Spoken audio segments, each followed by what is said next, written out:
തമിഴ് പ്രേക്ഷകർക്ക് മാത്രമല്ല മലയാളി പ്രേക്ഷകർക്കും ഏറെ പ്രിയങ്കരിയാണ് തൃഷ.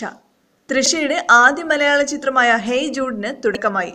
വളരെ മുൻപ് തന്നെ തൃഷ മലയാളത്തിൽ അഭിനയിക്കുന്നു എന്ന തരത്തിലുള്ള റിപ്പോർട്ടുകളൊക്കെ വന്നിരുന്നു. പക്ഷെ അതൊന്നും സ്ഥിരീകരിച്ചിരുന്നില്ല. ഇപ്പോഴാ ശരിക്കും തൃഷ മലയാളത്തിലേക്ക് വരുന്നു. നിവിൻ പോളി നായകനാകുന്ന ചിത്രം ശ്യാമപ്രസാദാണ് സംവിധാനം ചെയ്യുന്നത്. നമ്മുടെ മലയാളത്തിലെ യുവതാരങ്ങളിൽ ഏറ്റവും ശ്രദ്ധേയനായ നിവിനും തൃഷയും ഇൻഡസ്ട്രിയിലെ നല്ല സുഹൃത്തുക്കളാണ്. ഫിലിം ഫെയർ അവാർഡിന് നിവിന് കൂട്ടായി എത്തിയത് തൃഷയാണ്. 15 ദിവസമാണ് തൃഷ തന്നെ മലയാള ചിത്രത്തിന് വേണ്ടി മാറ്റിവെച്ചിട്ടുള്ളത്. സിനിമയുടെ പൂജ കഴിഞ്ഞു. പൂജയ്ക്ക് തൃഷയും നിവിൻ പോളിയും എത്തിയിട്ടുണ്ടായിരുന്നു. പ്രേക്ഷകർ ഏറെ പ്രതീക്ഷയോടുകൂടിയാണ് ഈ ചിത്രത്തിന് വേണ്ടി കാത്തിരിക്കുന്നത്. ചിത്രത്തെക്കുറിച്ചുള്ള വാർത്തകളൊക്കെ നിമിഷ നേരം കൊണ്ടാണ് സോഷ്യൽ മീഡിയയിൽ വൈറലാകുന്നത്. ചിത്രത്തെക്കുറിച്ചുള്ള കൂടുതൽ വിവരങ്ങൾ സംവിധായകൻ ഇതുവരെ പുറത്തുവിട്ടിട്ടില്ല. അവാർഡ് സിനിമകളിലൂടെ ശ്രദ്ധേയനായ സംവിധായകനാണ് ശ്യാമപ്രസാദ്. അദ്ദേഹത്തിന്റെ സിനിമയിലൂടെ തുടങ്ങിയവരെല്ലാം ഇന്ന് മലയാള സിനിമയിലെ മികച്ച താരങ്ങളായി മാറിയിട്ടുണ്ട്. പ്രേക്ഷകർ വളരെ പ്രതീക്ഷയോടുകൂടിയാണ് ഹേയ് ജൂഡിന് വേണ്ടി കാത്തിരിക്കുന്നത്.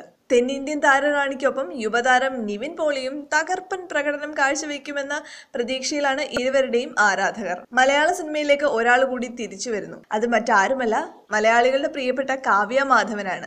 അഭിനേത്രിയായിട്ടല്ല ഇത്തവണ കാവ്യയുടെ വരവ്, മറിച്ച് പാട്ടുകാരിയായിട്ടാണ്.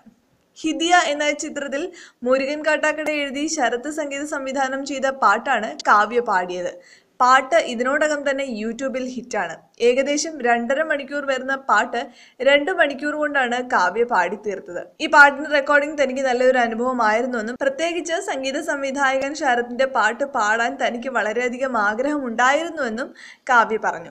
ഈ അഭിജിത്ത് അശോകൻ അരുൺവിഷവും ഇവിടെ സെൻട്രൽ സ്ക്വയറിൽ വന്നിട്ടാണ് ഞങ്ങളോട് സംസാരിച്ചത്. അവരായിട്ട് തന്നെ പറഞ്ഞത്, ഒരു കാര്യം ചെയ്യും, ഞങ്ങള് അതായത് നിങ്ങൾക്ക് ക്യാഷ് തരാം, പക്ഷേ ഞങ്ങൾ ഈ പടം റിലീസായി കഴിഞ്ഞിട്ട് ഞങ്ങളുടെ കയ്യിൽ ക്യാഷ് ഉണ്ടാവുള്ളൂ. പടം റിലീസായി കഴിഞ്ഞിട്ട് ഞങ്ങൾ ഉറപ്പായിട്ടും തരും എന്നാണ് അവരെന്ന് പറഞ്ഞത്.